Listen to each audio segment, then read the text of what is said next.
네, 주변을 둘러보면 온통 건축물에 둘러싸여 있습니다. 건물에서 건물 사이, 건축물과 건축물 사이를 오가고 있다. 이렇게 얘기해도 과언이 아닌데요. 이렇게 많은 건물을 세우고 그 안에서 편안하고 아늑한 감동을 선사한 건축가들은 어떤 사람들이었을까요? 오늘 인사이드 스토리에선 대한민국을 대표하는 건축학자이자 건축가를 모시고 이 건축의 가치와 설계의 역할에 대한 이야기 나눠보도록 하겠습니다. 어서 오십시오. 네, 안녕하세요. 자, 흔히 건축하면 뭐 건물을 짓는다 이렇게 생각할 수 있을 것 같은데요. 사실 이 건축이라는 게 그렇게 간단하지만은 않습니다. 우리가 분명 잘못 알고 있는 부분도 있을 것 같아서요.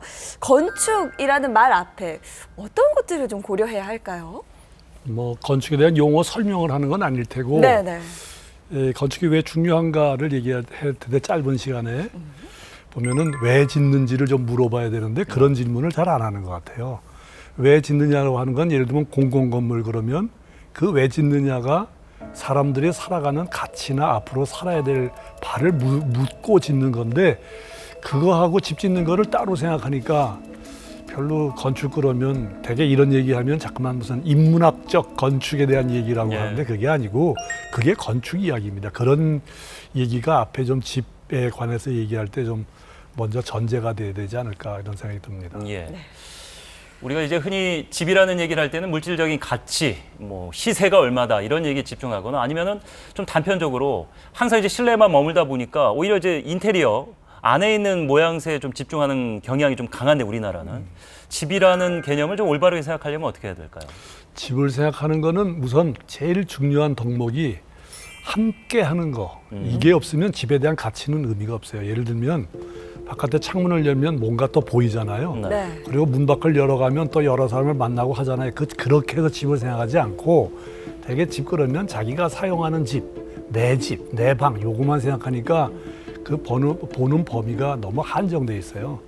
재료도 보면 토목은요 재료가 한 가지거나 뭐 몇 가지 정도로 끝내요. 다리를 짓는다 그러면 콘크리트 하나로 쫙 짓지 여러 재료가 섞이지 않잖아요. 근데 건축은 조그만 집을 져도 한 100가지, 200가지의 재료가 들어간다고. 그러니까 그 재료를 이렇게 합해 쓴다라고 하는 게 있잖아요. 집이 또 혼자 있지 않아요. 나무도 있고 그늘도 있고 옆에 사람도 있고 뭐 이런데 함께 하지 않는 집이라고 하는 건 없어요. 그러니까 집을 생각할 적에 조금 나만이 쓰는 집, 뭐 내가 소유한 집 이렇게 할 게 아니라 좀 어떻게 함께 한다라고 하는 사회 전체를 보고서 집을 생각하는 게 좀 많아야 될 텐데 우리나라는 그런 거를 잘 생각을 안 하는 것 같아요. 그래서 교수님, 옛날에는 안 그랬던 것 같은데 왜 이렇게 좀 변하게 됐을까요? 이유 간단해요. 인구가 많아져서 그래요. 그리고 도시에서 살아서 그래요. 네. 그러니까 이제 도시에 있는 여러 집들, 뭐 아파트, 빌라 많지 않습니까? 도시라고 하는 걸 경험하지 않고 예를 들면 농촌 사회 조금 뭔가 좀 모여 산다는 게 듬성듬성 살았다 이거죠. 근데 도시라고 하는 건 부대끼는 데거든요. 네. 부대끼는 게 좋으니까 가능성이 생기고 잠재력이 있으니까 그걸 참고 어쨌든 살잖아요. 그게 도시의 매력이자 잠재력이잖아요. 네. 그러니까 도시에 사는 사람들, 수많은 사람들을 내가 알 수도 없을 뿐만 아니라 알아도 걱정이 내가 많을걸요. 그런 이상한 삶을 살게 되기 때문에 도시 속에 있는 집이 옛날 같지 않다. 그러니까 옛날에 농촌 사회에 그 모습을 보고 옛날에 공동체는 이랬는데 왜 오늘날 도시에 사는 사람들은 그걸 못하느냐, 네. 잊어버려서 아쉽다 이렇게 물어보면 안 된다. 답이 안 나온다 이거죠. 네. 도시라고 하는 건 그렇게 익명적으로 모여서 살 수밖에 없다라고 하는 걸 전제로 해야 거기서 뭔가 답이 나오는데 옛날처럼 산다 그래서 옛날 같은 모습으로 돌아갈 수가 없잖아요. 사회, 경제, 문화 모든 체제가 다르기 때문에 네.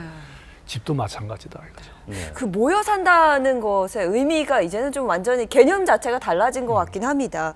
현재 우리가 살고 있는 집을 생각한다면 흔히들 뭐 아파트, 공동주택을 가장 많이 떠올리실 것 같은데 왜 이렇게 우리 사회에는 아파트가 많아졌을까? 이 역시도 인구와 관련된 문제일까요? 답 간단해요. 네.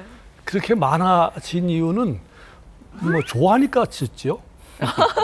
좋아하지 않는다면 좋아하니까. 억지로 들어가 살지 않아요, 사람이. 아파트를 좋아하게 됐다. 그렇죠. 아파트를 싫어하는 것 같지만 아파트가 좋으니까 들어가 살죠. 네. 그러니까 많이 만들죠. 그 많이 만드는 이유 중에 하나가 뭐냐면 20세기 이후에 건축이 모든 사물도 마찬가지지만 도시에 있는 모든 게 다 상품화가 됐어요. 그게 말이 좀 이상하지만 전철 타고 다닌다, 버스 타고 다닌다, 공짜로 타고 다니는 거 있어요. 전부 돈 내죠. 그렇죠. 그러니까 어떤 장소에 가서 뭐 한다면 공원을 빼고는 모두 돈 주고 들어가서 하는 걸로 바뀌었다. 이건 앙리 르페브르라고는 사회학자가 이미 얘기한 거예요. 전 도시의 공간이 상품화돼 있다. 그러니까 이게 그것만 상품된가 집도 상품화된다 이거죠. 또 하나 특징은 뭐냐면 도시가 익명적이에요. 뭐냐면 사람이 살아나가는데 모든 사람이 사는 게 아니라 왠지 피하고 싶다 이거죠. 왜냐 부대끼니까. 그래서 약간은 자기를 가리고 이름을 알리지 않고 살아가는 게 편하다고 생각하는 게 도시의 삶이에요. 네. 그러니까 아파트가 뭐냐면 익명하기 좋은 주거다. 이거죠. 그렇죠. 맞아요. 그러니까 그 익명의 삶을 사니까 그 아파트에 사는 건데 자 그걸 보고 너는 왜 익명으로 사느냐. 그럼 도시를 떠나야지. 도시 떠나면 아파트 문제는 뭐 하던 게 문제될 게 없어요. 괜찮아요. 마치 저한테 말씀하시는 것 같아요. 저도 저한테 말씀하시는 것 같아요. 아니 그 사람들이 아파트를 좋아하는데 근데 실제로 뭐 성냥갑이다. 아파트 공화국이다 이렇게 좀 부정적으로 보는 시각이 좀 있어요. 우리나라 유독 아파트가 많아서 그런 거겠죠? 아파트 공화국이라는데 한마디 할 게 있어요. 아파트 공화국이란 말이 왜 생겼냐 그러면요. 아파트가 많은 나라다 그래서 아파트 공화국이 아니에요. 본래 그 책의 원저자가 그 프랑스 사람이에요. 그게 아파트 공화국이라고 출판사에서 붙인 말이에요.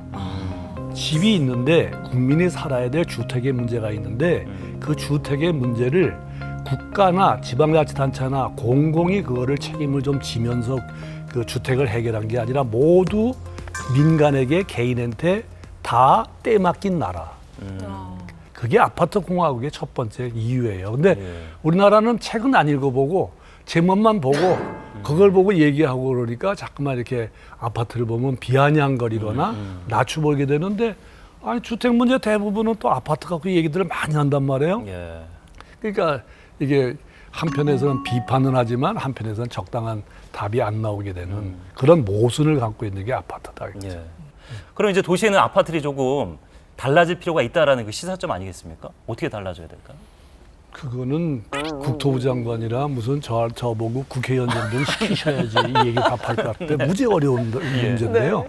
저 같은 경우에는 아파트에 살지 않으면 안 되는 입장이 있는 사람이에요. 네? 왜냐하면 도시가 좋아. 아. 그러니까 멀리 나가서 왔다 갔다 하는 게 힘들어요.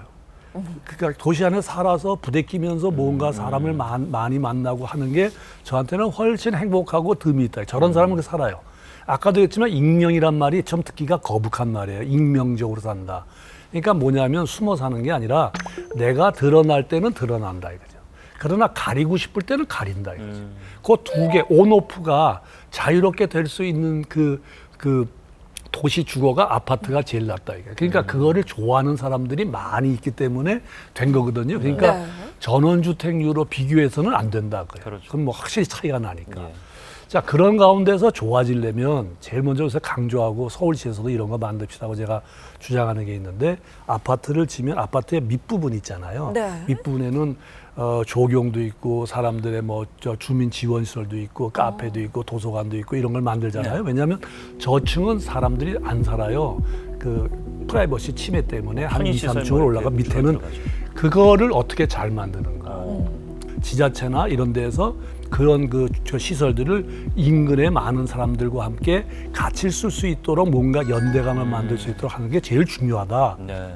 그다음에 또 하나는 이제 뭐 아파트 들어가면 복도가 외줄기로 돼가지고 전부 철문으로 닫고 산다. 왜 이렇게 비인간적이냐 이렇게 얘기를 하는데 그거를 해결할 수 있는 방법을 찾는 게 중요하지 비판은 누구나 할 수 있단 말이에요. 예. 그 복도라든가 이제 공용 면적을 줄이잖아요. 가급적 네. 공사비 안 들이게 하려고.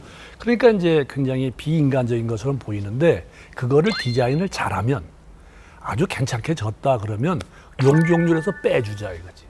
그러니까 한 뭐 예를 들어서 500% 져야 된다 그러면 그 안에서 막 하는데 그거 굉장히 잘 졌다. 이건 권장할 만하다. 그러면 용적률에서 산정을 안 하고 빼준다. 그럼 공사비만 들겠죠. 층마다 뭐 이렇게 그 층 사람들 모여서 얘기 나눌 수 있는 공간을 그렇죠. 따로 공간을 잘 용적에서 만들 빼주네. 잘 만들었다고 시나 어디에서 평가를 해가지고 인정을 해주면 용적률에서 빼주겠다. 그러면 다른 집을 더 질 수 있잖아요. 네. 그래서 사는 사람한테 할 수 있는 방법이 많다고요.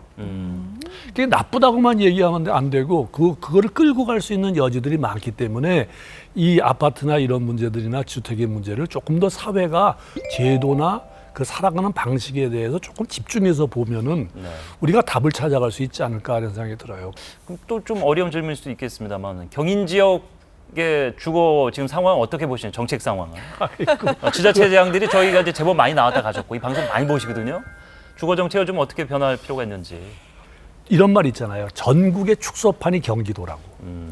경기도는 복잡해요. 어느 한 지역이 뭐 따로 있고 그래서 된 게 아니라 제각기 다 다르다.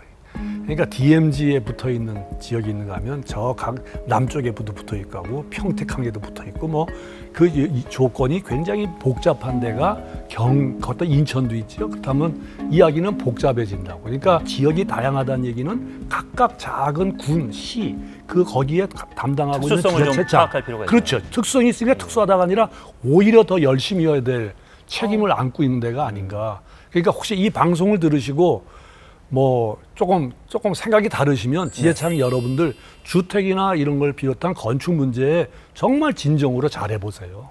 시민, 국민, 또 뭐 도민을 사랑하는 마음으로 그의 주거를 어떻게 하는 게 좋을까 하고 이렇게 댐벼야지 되는데